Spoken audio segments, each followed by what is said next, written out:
ជំរាបសួរពុកម៉ែបងប្អូនមីងមាតាយាយទាំងអស់គ្នាថ្ងៃនេះនាងខ្ញុំ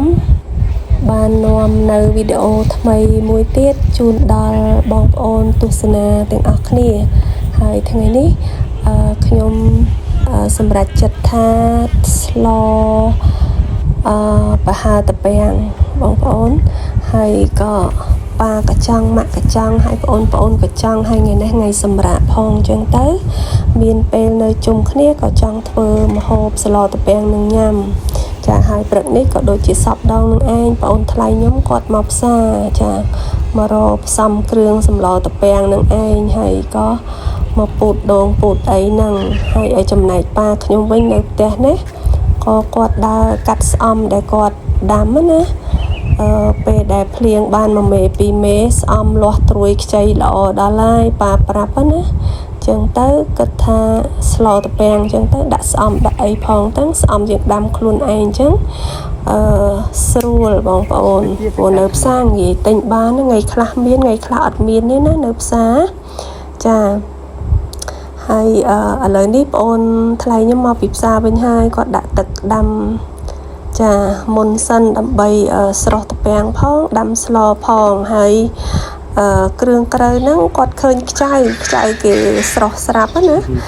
ក៏មើលទៅតំណងហើយក៏យើងយកមកស្លមួយតាពាំងជាមួយនឹងត្រីពោព្រឹកនេះគឺស្រស់ល្អណាស់ហើយនេះស្លឹកងប់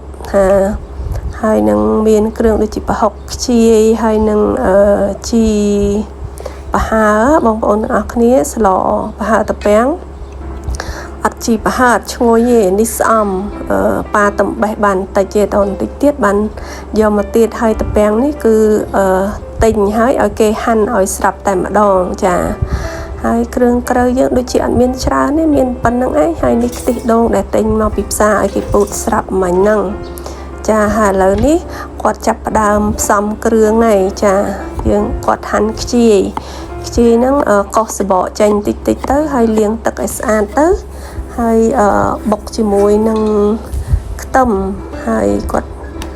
រៀបចំគ្រឿងស្លហើយអញ្ចឹងស្លប្រហើរនេះគឺខ្ញុំស្លអត់បុកត្រីបុកអីទេស្លប្រហើរតាពាំងហ្នឹងគឺយើងបុកតែខ្ជាយជាមួយនឹងខ្ទឹមហើយដាំទឹកឲ្យពុះយើងបង់ប៉ុណ្ណឹងទេអត់មានបានច្រាំសាច់ជ្រូកច្រាំអីដាក់ទេដោយសារអត់ចង់ញ៉ាំសាច់ជ្រូកហើយប្រហុកនេះប្រហុកសាច់ប៉ុន្តែគាត់ចង់ច្រាំទៅដើម្បីពេលជ្រុំទៅវាឆាប់បែកសាច់អញ្ចឹងណាចាហើយត្រីពោនេះគឺកាត់កង់ល្មមទៅល្មមថាបងប្អូនចូលចិត្តប៉ុណ្ណាកាត់ប៉ុណ្ណឹងណាប៉ុន្តែកុំទូចពេកព្រោះត្រីពោសាច់រាងទន់តែយើងកាត់ទូចពេកស្លទៅឆាប់បែកណាចាចឹងគ្រឿងក្រៅរៀបចំជាបដាហើយឥឡូវនេះគាត់យកតាពាំងទៅស្រោះជាមួយនឹងទឹកក្តៅសិនដើម្បីកុំឲ្យវាហាងប៉ុន្តែគិតថាតាពាំងនេះអត់ហាងទេព្រោះអីតាពាំងនេះជាតាពាំងផ្អែមណាចាតាពាំងផ្អែមពួកអាខៀវសឡូនណាប៉ុន្តែយ៉ាងណានៅតែស្រស់ពីព្រោះអីខ្លាចលោវាហាងណាវាហាងទៅយើងញ៉ាំអត់កើតចឹងណាចឹងដាំទឹកឲ្យពុះហើយដាក់ស្រស់ឬក៏ទឹកក្តៅអ៊ុនស្រស់ក៏បានដែរស្រស់ហើយចាក់សម្រស់ទឹកចោលទៅចាហើយក៏គាត់ឆ្លៀតមកបេះស្លឹកងប់ណាស្លឹកងប់នេះអត់បេះគឺបូតយកដោយសារតែស្លឹកងប់ហ្នឹងវាខ្ចីល្អហើយមើលទៅបន្លែរៀងច្រើនដែរយូរអញ្ចឹងទៅក៏គ្រួសារខ្ញុំហ្នឹងគាត់មកជួយហើយនេះប៉ាខ្ញុំកាត់ស្អំបានយកមកឲ្យហើយអាមុនយកមកឲ្យបូតបដាសិនឥឡូវបានពេញមកកញ្ច្រែងណាបងប្អូនទាំងអស់គ្នាមកវាលហ្នឹងបានច្រើនគួរសមដែរណាឥឡូវក៏នាំគ្នានៅតែបូតស្លឹកងប់នឹងឯងព្រោះស្លឹកងប់ច្រើនស្លឹកងប់នេះគឺខ្ញុំទិញពីផ្សារទេនៅគៀនលបងផ្ទះខ្ញុំក៏មានដែរប៉ុន្តែអត់បានបេះទេទុកលើក្រោយទៀតទុកស្លលើក្រោយទៀតចាំបេះពីពួកអីវានៅតិចដែរណាអញ្ចឹងគាត់មករៀបផ្សំគ្រឿងហើយឥឡូវដំបូងគេហ្នឹងក្រោយទឹកពុះហើយគាត់ជ្រុំប្រហុកសាច់ដែលច្រាំមិញចាជ្រុំប្រហុកនឹងឲ្យឈ្ងុយសិនហើយទុកទឹកវាឲ្យពុះសិនណាពេលជ្រុំប្រហុកកាលណាយើងជ្រុំទឹកអត់ពុះឆ្អាបណាអត់នេះទេស្លអត់ឆ្ងាញ់ទេហើយបន្ទាប់មកដាក់តាពាំងដែលយើងស្រោះហើយមិញហ្នឹង រងាស់ចោលប្រហែលជា5 ទៅ 10 នាទីទៅណាហើយចាំបង់អានេះដោយសារតែវីដេអូខ្ញុំកាត់អញ្ចឹងទៅឃើញបង់បដើជាមួយគ្នាតំពិតខ្យងខ្ចៅហើយនឹងតាពាំងហើយរួចទៅយើងដាក់អំបិលស្ករហើយនឹងបើមានរ៉ូឌីដាក់រ៉ូឌីតិចទៅបើមានប៊ីចេងដាក់ប៊ីចេងតិចទៅបើបងប្អូនចូលចិត្តណាប៉ុន្តែខ្ញុំអត់សូវប្រើប៊ីចេងទេនៅផ្ទះខ្ញុំណាហើយរ៉ូឌីនោះដាក់តិចតួចមែនតែនចាហើយបន្ទាប់មកបង់ត្រីពេលទឹកពុះម្ដងទៀតណា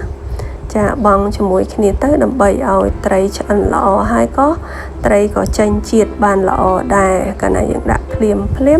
វាអត់សូវឆ្ងាញ់ទេវាអត់សូវចេញជាតិចឹងណាហើយក៏ចាក់ខ្ទិះដើមដែលមានស្រាប់ហ្នឹងចាហើយក៏បង់ស្លឹកបន្លែយើងណាមានស្លឹកពុះស្អំហើយនឹងជីប្រហើរចាអញ្ចឹងបងតាមបន្តិចទេជ្រុំហើយលើកពីព្រោះយើងចង់ឲ្យបន្លែនៅបៃតងខ្ញុំដាក់តែមួយផ្លែអញ្ចឹងផងប៉ុន្តែពេលក្របទុកមួយសន្ទុះទៅវារៀងស្លោកខ្លាំងតាមពិតបើបន្លែនៅបៃតងវាសម្បូរវីតាមីនច្រើនជាងពណ៌ដែលទៅជាបៃតងចាស់វាស្លោកខ្លាំងណាប៉ុន្តែយើងញ៉ាំទៅសម្បូរវីតាមីនតែពេលខ្លះក៏អត់បានដូចចិត្តដែរដោយសារតែកម្ដៅឆ្នាំងវាក្ដៅខ្លាំងពេកទៅយើងក្របទៅមួយស្ទុះក៏លើកចេញមកវាស្លោកអស់លីងចា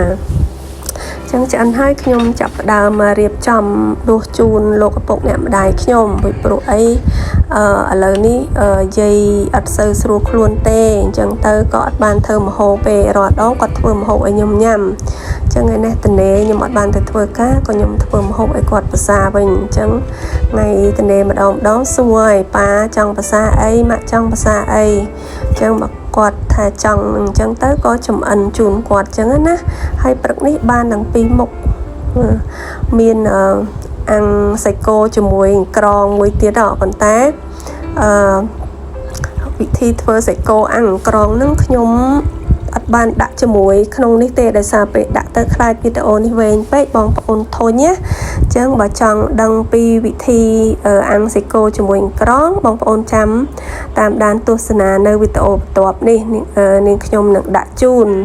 ហើយឥឡូវនេះយកមកជូនអ្នកម្ដាយហើយមុខមិនសូវស្រស់ទេ